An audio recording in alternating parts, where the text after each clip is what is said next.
The massive viewing windows of Kepler Station stretched across the eastern wall of the Grand Assembly Chamber, showing the swirling colors of the Helix Nebula beyond.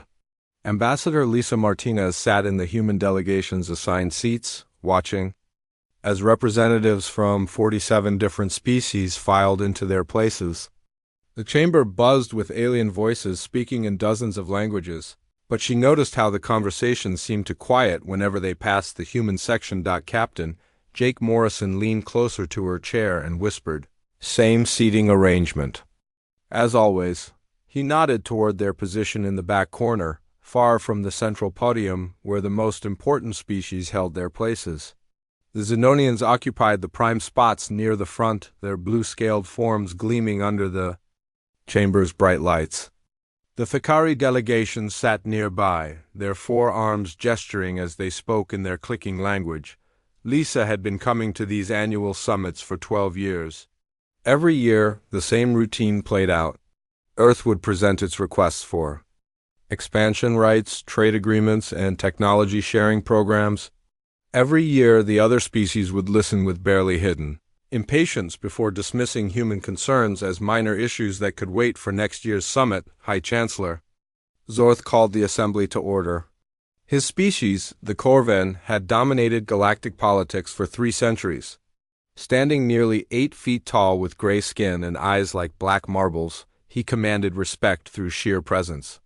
We begin today's session with territorial expansion requests. His voice boomed through the translation systems. The Zolonian Trade Minister, Kex, rose from his seat. His serpentine neck swayed as he spoke. The Zolonian Republic requests expansion rights to 15 new systems in the outer spiral. Our population grows, and we require new worlds for our people. Murmurs of approval filled the chamber. Several other delegates nodded their agreement. Lisa watched as system after system was claimed by the major powers. The Thakari wanted 12 new systems. The Corvan Empire claimed 27. Even smaller species like the crystalline Vorth were granted access to new territories. When her turn finally came, Lisa stood and activated her translation device. The United Earth government requests expansion rights to 8 new systems along our current border. These systems are uninhabited and rich in the resources our growing colonies need.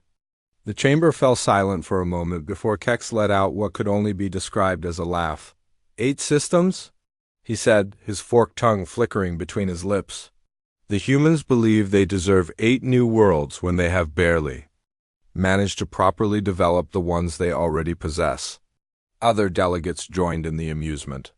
Lisa felt her jaw tighten, but she kept her voice steady. Our colonies are thriving. Minister Kex, our agricultural output has increased by 40% in the last 5 years, and our manufacturing capabilities now serve 17 different species. Primitive manufacturing, interrupted Minister Vec of the Thakari, his forearms waved dismissively. Your faster-than-light technology is still based on designs our ancestors discarded centuries ago. You move through space like children playing with toys. Jake Morrison's hand moved toward his datapad, ready to present the technical improvements humans had made to FTL technology, but Lisa placed a gentle hand on his wrist. They had tried presenting evidence before. It never mattered, Chancellor. Zorth cleared his throat. The human request will be reviewed by the Expansion Committee. We now move to trade negotiations. Lisa knew what that meant. The Expansion Committee would spend 5 minutes rejecting their request, just like they had every year since humans joined the consortium. The trade negotiations followed the same pattern. Species after species presented their needs and demands. The Xenonians wanted exclusive access to rare metals from the Cygnus region. The Corvan Empire demanded increased shipments of processed materials from a dozen different worlds. The Thakari sought new markets for their biotechnology. When it came time for Earth's trade presentation, Lisa outlined humanity's contributions to the galactic economy. Human engineers maintained power systems on over 200 worlds. Human agricultural specialists had increased food production on dozens of colony planets. Human doctors worked in hospitals throughout the galaxy, treating species that had never seen their own homeworlds. Yes, Kex waved a clawed hand impatiently. Humans are very good at following instructions and performing basic maintenance. We appreciate your service. The word service dripped with condescension. Several delegates chuckled. Minister Vec added, "Perhaps we should discuss more important matters. The Corvan military buildup in the neutral zone requires our attention." For the next 3 hours, Lisa and Jake sat in their corner seats, listening. As other species made decisions that would affect the entire galaxy, humans were mentioned only twice, both times as providers of basic services that apparently anyone could perform. When the final vote came for system allocations, the results were exactly what Lisa expected. The Xenonians received all 15 systems they requested. The Thakari got their 12. The Corvan Empire was granted 27 new territories. Earth was allocated 3 systems, all of them marginal worlds with limited resources and difficult environmental conditions. The humans may expand to systems 4,471 Delta, 5,523 Gamma, and 6,651 Alpha, Chancellor Zorth announced without looking in their direction. These worlds will provide adequate space for human growth over the next century, a century. 3 barren worlds to last them 100 years, while the Kovan Empire claimed 27 systems they would probably strip mine within 2 decades. Jake leaned close to Lisa's ear. "Same as always," he whispered. Lisa stared at the datapad showing Earth's rejected requests. 12 years of this. 12 years of sitting in the back corner, being treated like junior partners in their own galaxy? She thought about the human engineers working right now to keep alien power grids functioning. The human doctors saving alien lives in hospitals across known space. The human farmers feeding alien colonies. The human technicians maintaining systems that other species couldn't even understand, let alone repair. She stood up slowly, her chair making a soft sound against the floor. The movement caught Chancellor Zorth's attention as he was beginning to discuss mining rights in the Centaurus sector. "Ambassador Martinez, do you have a question?" he asked with barely hidden irritation. Lisa looked around the chamber at all. The alien faces staring at her with expressions ranging from mild curiosity to obvious annoyance. She thought about her instructions from Earth's government, about diplomatic protocols, about the importance of maintaining relationships with other galactic powers. Then she thought about respect. "We've heard enough," she said clearly, her voice carrying to every corner of the chamber. Jake immediately understood and began collecting their materials. Datapads, proposal documents, trade agreements, expansion requests, all of it went into their carrying cases. The chamber fell silent except for the soft sounds of papers rustling and equipment being packed away. "I'm sorry, Chancellor Zorth," sighed, confusion evident in his gravelly voice. "What did you say?" Lisa finished gathering her personal items and looked directly at him. "The human delegation is withdrawing from these talks and from the consortium itself." She turned and walked toward the exit, her footsteps echoing in the stunned silence. Jake followed, their cases in hand. Behind them, alien voices began to rise in confusion and surprise. As they reached the chamber doors, Lisa heard Minister Kex call out, "You cannot simply leave. There are procedures, protocols." She paused at the threshold and looked back one last time. "We've followed your procedures for 12 years, Minister. Now we're following our own." The doors closed behind them with a soft hiss, leaving 46 alien species to contemplate what they had just witnessed. Most of them shrugged and returned to their discussions. After all, what could one small species from a distant corner of the galaxy possibly do that would matter to the rest of them? 3 months had passed since Ambassador Lisa Martinez walked out of the Galactic Trade Consortium Summit, and Captain Rex Thornwall of the Zolonian patrol ship Vengeance was having the worst day of his career.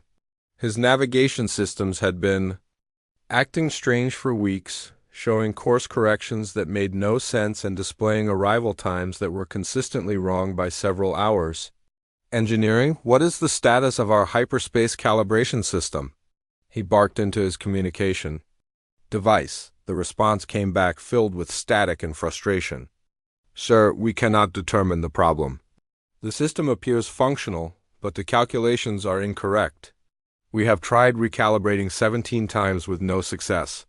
Rex slammed his fist against his command chair. This was the third ship in his patrol group experiencing similar problems. Yesterday, the destroyer Swiftblade had missed its rendezvous point by 2 full light years. The week before, a transport convoy had arrived at Selonian Prime 4 days late, causing massive delays in supply deliveries across the galaxy. Similar conversations were happening on ships belonging to dozens of different species. The Thakari merchant vessel Golden Wing found itself stranded in empty space when its hyperspace drive refused to engage properly. The Corvan military transport Iron Fist experienced complete navigation failure during what should have been a routine cargo run to their forward bases. On the industrial world of Mechanica, 7, Chief Engineer Vorthka stared at his production reports with growing confusion. His manufacturing complex, which produced starship components for half the galaxy, had seen efficiency drop by 30% over the past month. Assembly line robots were malfunctioning, quality control systems were producing inconsistent results, and several critical machines had simply stopped working entirely. The humans, his assistant mentioned casually while reviewing the maintenance logs, the human technicians who used to service our equipment, they all left last month. Vorthka's crystalline form shimmered with annoyance. Humans were just basic maintenance workers, anyone can perform routine repairs.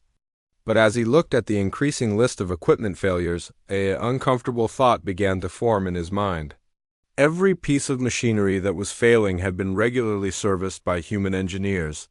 Every system that was malfunctioning had been calibrated and maintained by human specialists, who had worked quietly and efficiently for years. Dr. Amy Chun sat in her research station orbiting the dead world of Kepler 442b, analyzing data streams from across the galaxy. As one of the few human scientists working in the Outer Rim territories, she had access to communication networks and technical reports from dozens of different systems. What she was seeing made her stomach tighten with a mixture of pride and concern. "Computer, display all reported technical failures in the past 90 days, she commanded. Holographic displays filled her laboratory with red warning indicators, each one representing a system failure, communication breakdown, or mechanical malfunction somewhere in known space. The pattern was unmistakable. Every single failure occurred in systems where humans had been working as engineers, technicians, or maintenance specialists.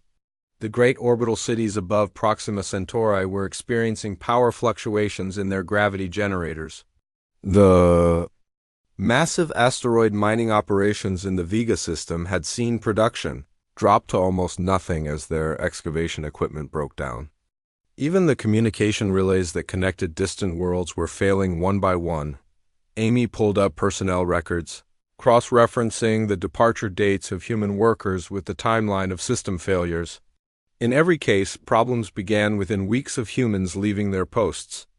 The correlation was so perfect it could not be accidental. She opened a priority communication channel to Earth, waiting impatiently as the signal made its way across thousands of light years. When the connection stabilized, she found herself looking at the tired face of President Don Rodriguez in his office in Geneva. "Mr. President, we have a situation developing across the galaxy," she began, her voice steady despite the implications of what she was reporting. "Human withdrawal from consortium territories is causing widespread system failures." President Rodriguez leaned forward in his chair, his expression growing more serious as Amy explained her findings. Behind him, advisors and military officials gathered around the conference table, listening to every word. "How bad is it, Doctor?" the president asked. Amy highlighted several critical systems on her display. "Sir, the Zelonian fleet has lost 30% of its operational capacity due to navigation failures.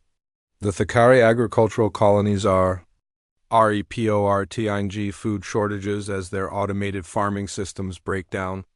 Even basic infrastructure like power grids and water treatment facilities are failing across multiple worlds." The president exchanged glances with his Secretary of Defense, General Paul Hayes. "And these are all systems that our people were maintaining." "Yes, sir. For decades." Human engineers have been quietly solving problems throughout the galaxy that other species didn't even know existed. We improved their designs, maintained their equipment, and fixed their mistakes. Now that we're gone, they're discovering just how dependent they had become on our expertise. General Hayes spoke up from his position at the conference table. What? About our own people still out there? How many humans are currently working in consortium space? Amy consulted her records. Approximately 47,000 human engineers, technicians, doctors, and specialists are currently employed throughout the galaxy, sir. Most of them on worlds and stations belonging to species that voted against us at the summit. President Rodriguez stood up and walked to the large window overlooking Lake Geneva.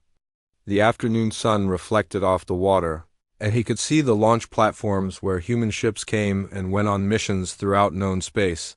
They want to ignore us, he said quietly. Fine, but we're not fixing their problems anymore. He turned back to face the video conference. Dr. Chen, I want you to return to Earth immediately. General Hayes, activate Protocol 7. The general's eyes widened slightly. Protocol 7 was the emergency plan for complete withdrawal of human personnel from hostile territories. Sir, that's 47,000 people we'd be bringing home. The logistics alone. I don't care about the logistics, President Rodriguez interrupted. They made their choice at that summit. Now they can live with the consequences. Halfway across the galaxy, Commander Kate Sullivan was reviewing maintenance schedules for the Antares Station power grid when her communication system chimed with an incoming priority message from Earth as head of the Human Engineering Corps. Scattered throughout consortium space, she managed the largest civilian workforce outside of human territory. The message was brief and direct. All human personnel are to cease current assignments and return to Earth space immediately. This is a direct order from Earth Command, no exceptions. Kate stared at the message for several moments, then activated her personal communicator to reach her deputy, Chief Engineer Bob Martinez, who was currently overseeing fusion reactor maintenance on 3 different Thakari worlds. Bob, we just received recall orders from Earth. Everyone comes home. There was a long pause before Bob replied, Everyone? Kate, we've got critical systems that need maintenance. The fusion reactors on Thakari Prime alone will start having problems within weeks if we leave. I know, Kate said quietly. That's the point. Over the next few days, Kate coordinated the largest evacuation of human civilians in galactic history. From mining stations in the asteroid belt of Rigel to research facilities orbiting distant quasars, human workers began packing their belongings and boarding transport ships bound for Earth space. Dr. Lisa Park, who had spent 8 years developing improved medical treatments on the Corvin homeworld, received her evacuation notice while treating a patient in the planetary hospital. The Corvin doctor working beside her looked confused as she began gathering her equipment. You are leaving now? But we have 17 patients in critical condition who require your expertise, the alien physician said, his gray features showing genuine concern. Lisa paused in her packing. These people had never thanked her for the countless lives she had saved, never acknowledged the medical breakthroughs she had developed, never treated her as anything more than a skilled servant.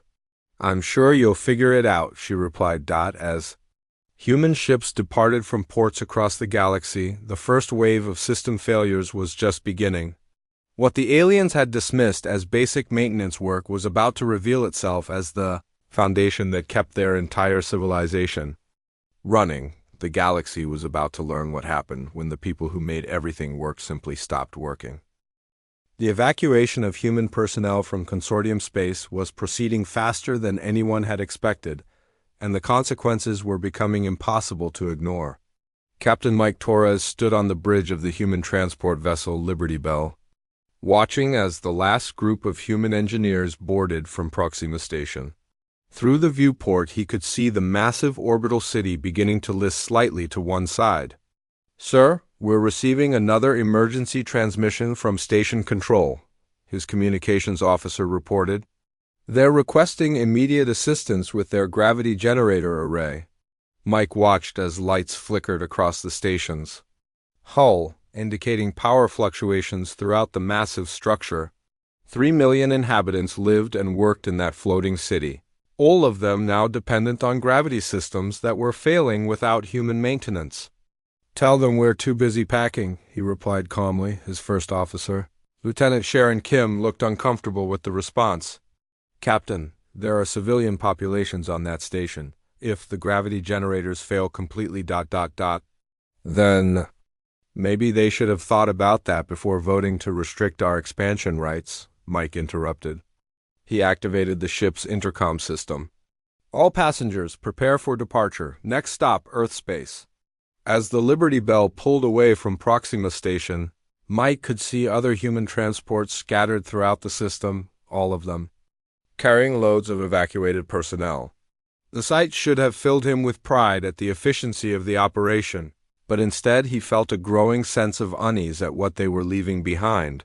On the surface of Thakari Prime, Minister Vec stood in his government building's emergency command center, staring at reports flooding in from across the planet. Agricultural production had dropped by 60% in the past 2 weeks as automated. Farming systems experienced widespread failures. The atmospheric processors that kept the air breathable in the planet's major cities were showing dangerous fluctuations in their output levels. How did this happen so quickly? He demanded, his forearms gesturing frantically at the holographic displays showing red warning indicators across the planet's surface. His chief advisor, a younger Thakari named Tekra, consulted his datapad nervously. "Minister, our investigation shows that human technicians were responsible for maintaining and calibrating most of our critical infrastructure. When they departed, they took with them detailed knowledge of system modifications that are not documented in our technical manuals." Vec's skin flushed darker with anger and embarrassment. "Are you telling me that we allowed primitive humans to become essential to our planetary operations?" "Not essential, Minister," Tekra corrected quietly. "Irreplaceable." The difference between those two words hit Vec like a physical blow. Essential systems could be maintained by anyone with proper training. Irreplaceable systems required specific knowledge and expertise that apparently only humans possessed. Across the galaxy, similar scenes were playing out on dozens of worlds. The great mining operations in the Asteroid Confederation had ground to a complete halt when their excavation equipment experienced cascading failures. Without human engineers to diagnose and repair the complex machinery, billions of tons of raw materials remained unextracted, causing supply shortages throughout the industrial sectors of known space. Commander Kate Sullivan sat in the passenger lounge of the transport ship homeward bound, reviewing final evacuation reports on her datapad.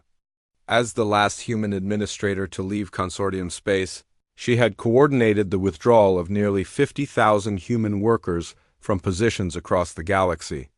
The operation had taken 6 weeks to complete, and she was exhausted from the logistical challenges. Her deputy, Chief Engineer Bob Martinez, dropped into the seat beside her with a tired sigh.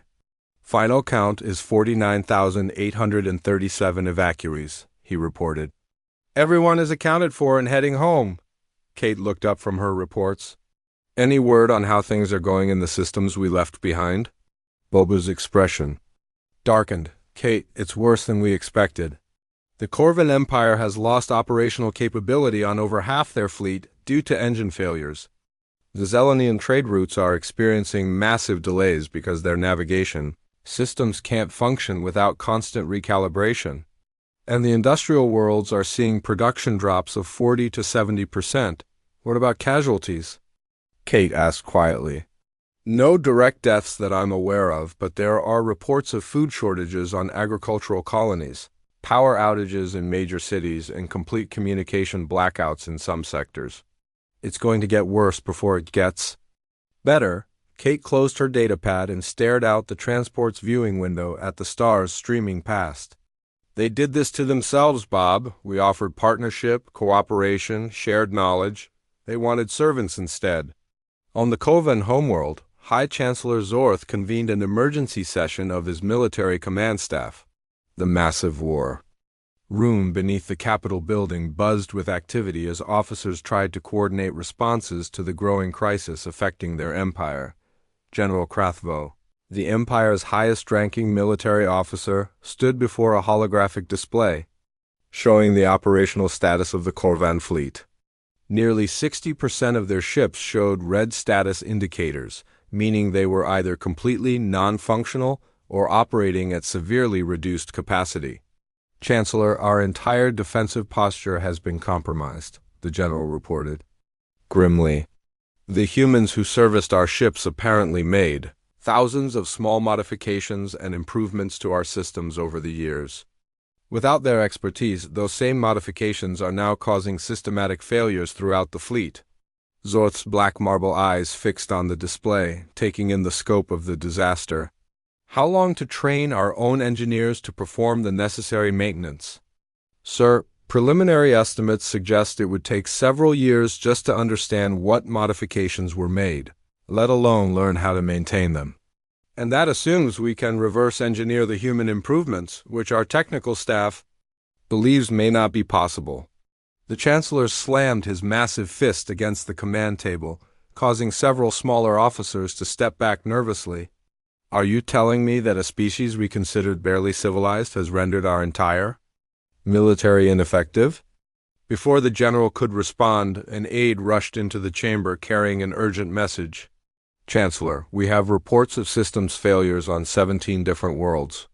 Power grids are failing, water treatment facilities are shutting down, and communication networks are experiencing widespread outages. Zorth read the report with growing disbelief. Every failing system had one thing in common. They had all been maintained or improved by human engineers who were no longer available to provide support. Dr. Amy Chun, now safely back at her laboratory on Luna, continued monitoring the situation across the galaxy through her network of automated sensors and communication relays. The data she was collecting painted a picture of accelerating technological collapse that was spreading faster than anyone had anticipated. Her latest analysis showed that human involvement in galactic infrastructure had been far more extensive than even she had realized. Humans hadn't just been maintaining alien technology. They had been quietly improving it, fixing design flaws, and implementing safety measures that prevented catastrophic failures. Computer, project the timeline for complete systems collapse in major consortium territories. She commanded. The holographic display showed a cascading wave of red indicators spreading across the galactic map. Based on current failure rates, critical infrastructure in 70% of consortium space will be non-functional within 6 months, the computer reported in its calm, mechanical voice. Amy stared at the projection, feeling a mixture of satisfaction and concern. The galaxy was learning that there was a difference between being technologically advanced and being technologically competent. The various alien species had created impressive technologies, but they had never learned to truly understand or maintain them without help. As she watched the red wave of system failures spread across the galaxy, Amy realized that the aliens were about to discover something that humans had known for centuries. It's not enough to build something complex. You also have to know how to fix it when it breaks. The galaxy's lesson and the value of human expertise was just beginning, and the price of that education was going to be higher than anyone had imagined. 6 months after the human walkout, the emergency session of the Galactic Trade Consortium looked nothing like the confident gathering that had dismissed humanity's concerns. The Grand Assembly chamber that once buzzed with the voices of 47 species now echoed with the desperate arguments of barely 20 representatives, most of whom were there to beg for solutions to problems they couldn't solve alone. High Chancellor Zorth stood at the central podium, his gray skin appearing more pale than usual under the harsh lighting. The mighty Corvan Empire that had once commanded respect throughout the galaxy was now struggling to maintain basic functions across its territory. The situation has moved beyond critical, he announced to the scattered delegates. Economic output across consortium space has dropped by 38% in the past 6 months. Minister Vec of the Thakari shifted uncomfortably in his seat. All four of his arms wrapped around his torso in a gesture of distress. His homeworld was experiencing the worst food crisis in its recorded history as agricultural systems continued to fail without human expertise to maintain them. Chancellor, my people are facing starvation. Our atmospheric processes are operating at 60% efficiency and declining daily. We need solutions, not statistics. Trade Minister Kex of the Xenonians coiled his serpentine form tighter around his chair. His proud fleet, once the terror of shipping lanes throughout the galaxy, was now mostly grounded due to navigation and engine failures that their best engineers couldn't repair.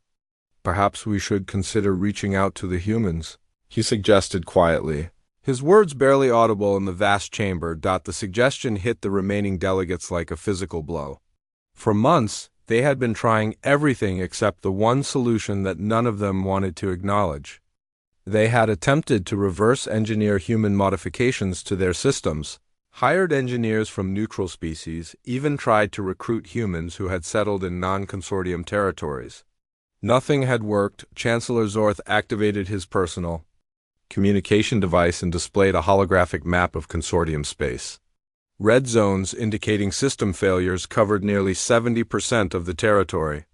The humans have not responded to any of our previous communications, he said grimly. Ambassador Martinez returned our last 3 diplomatic messages unopened. What the Chancellor didn't mention was the increasingly desperate tone of those messages. The first had been a formal request for technical assistance, offering standard consulting fees. The second had doubled the payment offers and requested urgent help with critical infrastructure. The third had been little more than begging, offering whatever terms the humans might demand in exchange for their expertise. On Earth, Ambassador Lisa Martinez sat in her office overlooking the sprawling city of New Geneva, reviewing the latest batch of communications from across the galaxy. Her aide, Commander Jake Morrison, now promoted to head of external affairs, placed another stack of urgent messages on her desk. More requests for help, she asked without looking up from the reports she was reading. 27 this morning alone, Jake replied. The Corvan Empire is offering to triple our previous trade agreements in exchange for technical support. The Xenonians are requesting immediate assistance with their transportation networks. Even some of the smaller species that barely acknowledged our existence are sending desperate pleas for help. Lisa picked up one of the messages and read it aloud. From the Vorth Collective, urgent assistance required for crystal matrix power systems. Previous human modifications critical to planetary survival. Will agree to any reasonable terms. She set the message aside with the others. Reasonable terms, she repeated with bitter amusement. Through her office window, she could see the launch platforms where human ships came and went on missions throughout the galaxy. But now those ships were staying close to home, servicing only human colonies and the few allied species that had maintained respectful relationships with Earth. Jake moved to the window beside her. Ma'am, I've been getting reports from our monitoring stations. The situation out there is getting worse every day. Entire star systems are experiencing infrastructure collapse. There are food shortages on dozens of worlds. Lisa turned from the window to face him. And whose fault is that, Commander? Did we force them to become dependent on our expertise? Did we hide our contributions to their civilization? No, ma'am. We offered partnership and got treated like servants. Exactly. Lisa walked back to her desk and activated her personal communicator. Get me President Rodriguez. The president's face appeared on the holographic display, showing the strain of the past months. Managing the return of 50,000 evacuated workers while resisting constant pressure from various alien governments had taken its toll on Earth's leadership. Lisa, I assume you're calling about the latest communications from the consortium, he said before she could speak. Yes, sir. They're getting more desperate by the day. The offers are getting more generous, but the tone is still wrong. They're treating this like a business negotiation, not acknowledging that they created this situation themselves. President Rodriguez leaned back in his chair. What's your assessment? Are they ready to make real changes? Lisa considered the question carefully. Sir, they're scared, but I don't think they truly understand what went wrong yet. They still see this as a temporary crisis that can be solved by hiring us back to fix their problems. They don't grasp that the fundamental relationship needs to change. On Mars, Colonel Steve Parker stood in the command center of the Olympus defense grid, monitoring the movement of alien fleets throughout human space. What he was seeing would have been alarming under normal circumstances, but these weren't normal circumstances. "Sir, we have 47 alien vessels requesting permission to enter human space," his communications officer reported. "Most of them claim to be carrying diplomatic missions." Steve studied the tactical display showing the positions of the alien ships. They were maintaining respectful distances from human territory, but their very presence sent a clear message. These weren't invasion fleets. They were the fleets of species that had run out of other options. "Any hostile movements or weapons charging?" he asked. "No, sir. All ships are showing passive signatures. Several are transmitting messages requesting immediate meetings with Earth government officials." Steve nodded grimly. "They're not here to fight us, they're here to beg." The irony wasn't lost on him. 6 months ago, these same species had commanded vast territories and powerful fleets. They had looked down on humanity as barely worthy of membership in their galactic civilization. Now they were gathering at the edges of human space like refugees seeking shelter. His second-in-command, Major Lisa Park, approached with a datapad containing the latest intelligence reports. "Colonel, our sources indicate that the Corvan Empire has lost operational control over 60% of their territory. Their military can't maintain order without functional ships and communication networks.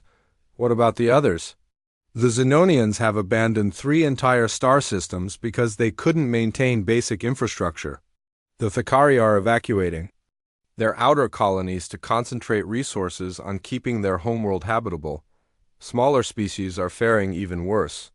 Steve looked at the display showing human space, surrounded by failing civilizations that had once seemed so powerful and advanced. They built their entire society on technology they didn't really understand, maintained by people they didn't respect. The final message that broke the deadlock came not from any government or military leader, but from a group of civilian doctors on the Corvan homeworld. Dr. Zek Thursday, head of the planet's largest medical facility, sent a desperate plea directly to human medical organizations. "We are losing patients every day because medical equipment is failing," the message began. "Human doctors and engineers who worked in our hospitals understood these systems in ways we never learned. Children are dying because we cannot maintain the life support systems that human specialists designed for us. Please, we are not asking as members of governments or military forces. We are asking as doctors trying to save lives." When Lisa Martinez read that message, she felt something shift in her resolve. This wasn't about politics or trade negotiations anymore. This was about the fundamental question of what humanity owed to the galaxy that had rejected them. She looked at Jake Morrison, who had been reading over her shoulder. "Set up a meeting with President Rodriguez and the cabinet.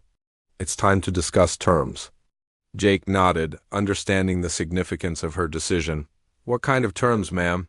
Lisa stared out at the stars beyond her window, thinking about the lessons that needed to be learned and the price that had to be paid for respect. The kind that will make sure this never happens again. 1 year after walking out of the Galactic Trade Consortium, Ambassador Lisa Martinez stood once again in the docking bay of Kepler Station, but everything had changed. The massive space station that had once bustled with activity now showed signs of strain and neglect. Half the docking bays were dark, several sections appeared to be without power, and the few alien workers she saw moved with the desperate urgency of people trying to hold a failing system together. Commander Jake Morrison walked beside her as they made their way through corridors that had once seemed magnificent but now felt hollow and broken. "It's worse than the reports suggested," he said quietly, noting the flickering lights and the strange sounds coming from the station's life support systems. Lisa nodded, remembering how confident and dismissive the alien delegates had been during her last visit. Now those same species had sent desperate messages begging her to return. offering concessions that would have been unthinkable a year ago. They've learned the difference between being advanced and being capable, she replied. The Grand Assembly Chamber looked pathetic compared to its former glory. Where once 47 species had gathered in confident discussion, now only 12 delegates sat scattered throughout the vast space. The proud representatives who had once dismissed human concerns now looked up at Lisa's entrance with expressions of hope mixed with shame. High Chancellor Zorth stood at the central podium, but his commanding presence was gone. The mighty Corvan leader appeared smaller somehow, his gray skin bearing the stress marks of a species facing potential extinction. "Ambassador Martinez," he said, his voice lacking its former authority, "we are grateful that you agreed to meet with us." Lisa took her time walking to the center of the chamber, her footsteps echoing in the nearly empty space. She had chosen to stand rather than take a seat, a symbolic gesture that put her above the alien delegates, who remained sitting in their chairs like students waiting for instruction.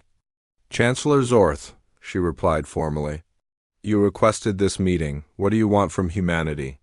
The directness of her question seemed to catch the alien leader off guard. For months, diplomatic communications had danced around the central issue with elaborate language and face-saving phrases. Lisa was making it clear that those days were over. Minister Vec of the Thakari spoke first, his forearms trembling slightly as he addressed her. "Ambassador, our worlds are dying. Agricultural systems that fed billions are failing without human expertise. Atmospheric processors that make our planets habitable are shutting down one by one. We need your help." "Our help," Lisa repeated, letting the words hang in the air. "The same help you dismissed as primitive maintenance work performed by barely civilized humans?" Trade Minister Kex uncoiled nervously in his seat.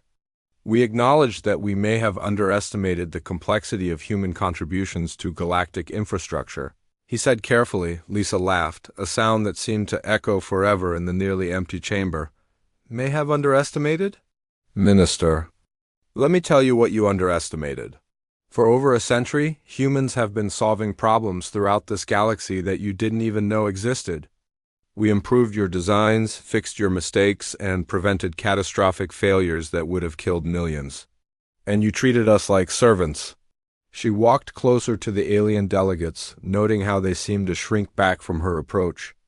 "You want our help? Let me explain how this is going to work. These are not negotiations. These are not discussions. These are the terms under which humanity will consider returning to work in your territories." Jake Morrison activated a holographic projector, displaying the new charter that Earth's government had spent months preparing.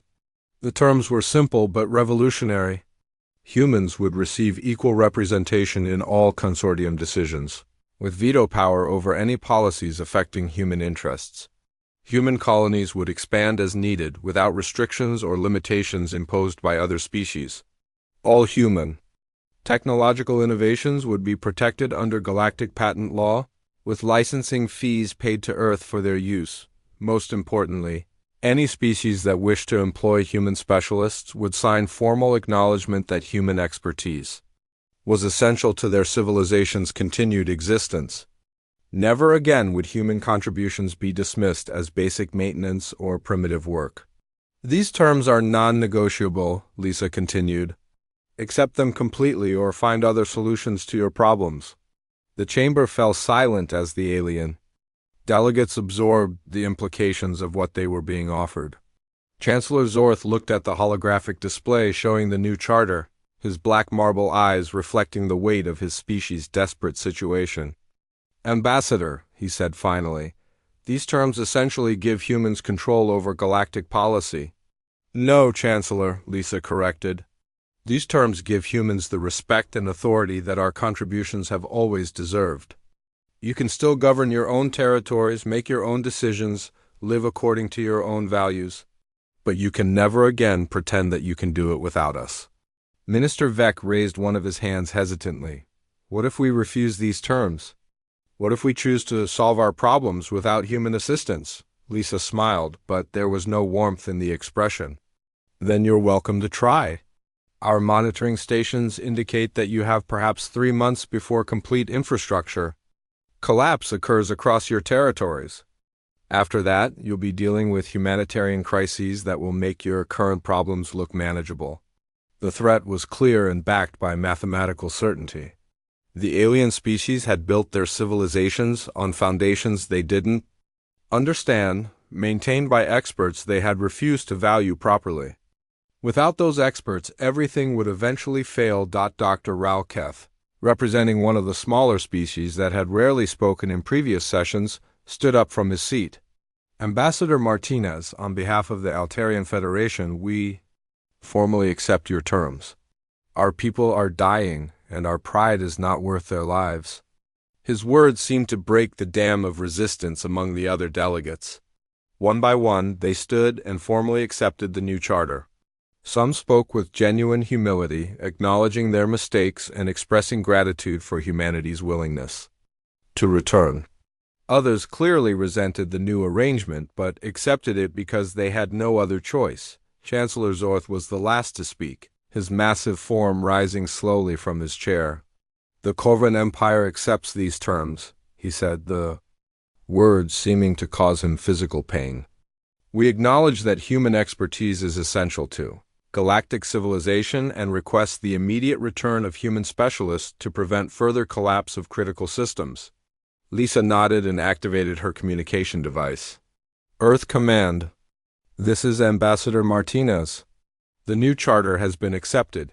Begin Phase 2 of the restoration operation. Within hours, human ships began departing from Earth space, carrying teams of engineers, doctors, technicians, and specialists back to worlds they had abandoned a year earlier. But this time, they traveled with new contracts, better working conditions, and the formal recognition that they were not servants, but essential partners in keeping galactic civilization functioning. Commander Jake Morrison stood beside Lisa as they watched the first human ships disappear into hyperspace. Think they'll remember this lesson? He asked quietly. Lisa looked around the chamber at the alien delegates who were still processing what had just occurred. The proud species who had once looked down on humanity now understood that their survival depended on human expertise. They'll remember, she said with certainty, because the moment they forget, we can always walk away again. As human engineers returned to their post across the galaxy, they carried with them something more valuable than new contracts or better pay.